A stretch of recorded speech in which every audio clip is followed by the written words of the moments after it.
Halo Sobat RSPP, saya Dr. Siti Budiati, spesialis anak, biasa dipanggil dengan Dr. Ati.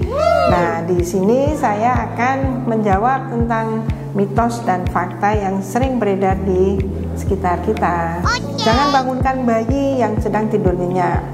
Di sini kita perlu antisipasi. Yang kita maksud adalah kalau bayi baru lahir itu kan masih sangat memerlukan ASI sebagai asupannya. Nah, memang kita perlukan pada saat pemberian ASI itu dari dia bangun tidur sampai jam 10 malam kita buat si bayi bangun supaya kecukupan ASINya tercapai.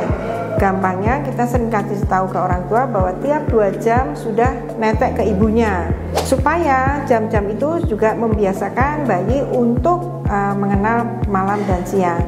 Jam 10 malam sampai pagi kita upayakan memang tidak seketat dari pagi sampai malam, tapi jangan sampai lebih dari 3 atau 4 jam karena bayi tetap membutuhkan cairan atau ASI tadi. Nah, jadi kalau malam sampai pagi itu bisa kita jeda waktu tidak seketat waktu pagi. Jadi 3-4 jam sebaiknya memang bayi harus dibangunkan untuk menyusu sehingga kecukupan ASI tercapai, kemungkinan dehidrasi pun terhindarkan.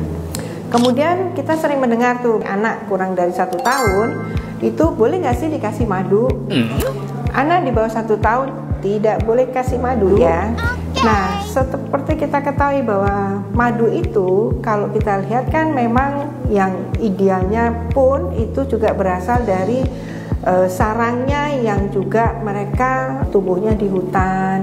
Intinya kesterilan si madu itu tidak bisa kita jamin, sehingga pencernaan pada bayi kurang dari usia 1 tahun itu masih sangat rentan bahaya ke bayi yang dengan pencernaannya belum kuat atau belum siap tadi. Sehingga sebaiknya kalaupun mau memberikan madu itu setelah usia 1 tahun.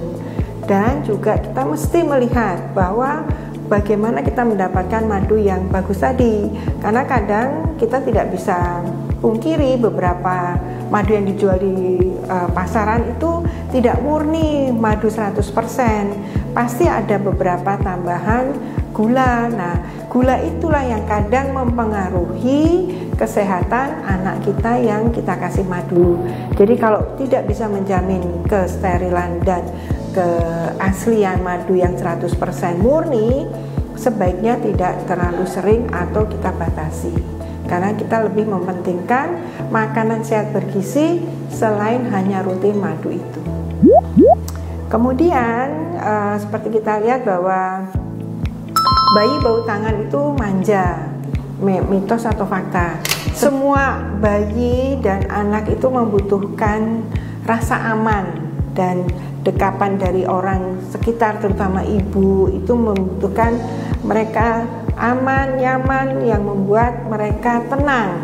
Nah, dengan tenang itu sehingga mereka bisa tumbuh dan kembang dengan lebih baik, tidur lebih nyenyak, menyusui lebih bagus, kesehatan juga, imunitasnya juga lebih meningkat karena rasa aman dan nyaman yang diberikan oleh ibu maupun orang-orang sekitar yang dengan kasih sayang. Jadi bukan masalah bau tangan itu yang kita cegah, tapi sebenarnya kasih sayang yang dekapan rasa aman itu yang diperlukan untuk bayi tumbuh dan kembang secara baik.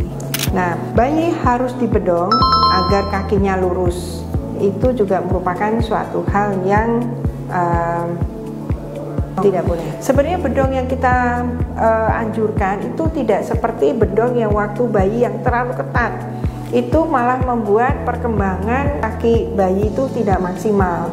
Tapi kalau misalnya untuk meluruskan, karena kan pada saat di kandungan secara alamiah semuanya kondisinya itu adalah kaki akan melengkung karena itu menyesuaikan lingkup dari rahim ibu, sehingga dia akan posisi bayi kakinya tidak bisa lurus karena lingkupnya di rahim. Tapi begitu di luar, karena dia sudah bebas merdeka istilahnya, jadi akan alamiah dia akan lurus kakinya. Cuman kalau misalnya ibu atau nenek semuanya ingin membuat si bayi itu merasa perlu dibedong, itu tidak boleh terlalu ketat, hanya meluruskan. Jadi seperti kayak dari pinggang ke bawah, jadi tangannya bebas bergerak, pinggang ke bawah, kaki itu boleh aja seperti ini. Jadi nggak usah terlalu ketat begitu, dia hanya begini, dan kakinya nggak usah tertutup juga nggak apa-apa. Yang penting mungkin ini membantu memudahkan dia untuk lurus, tapi tidak ketat.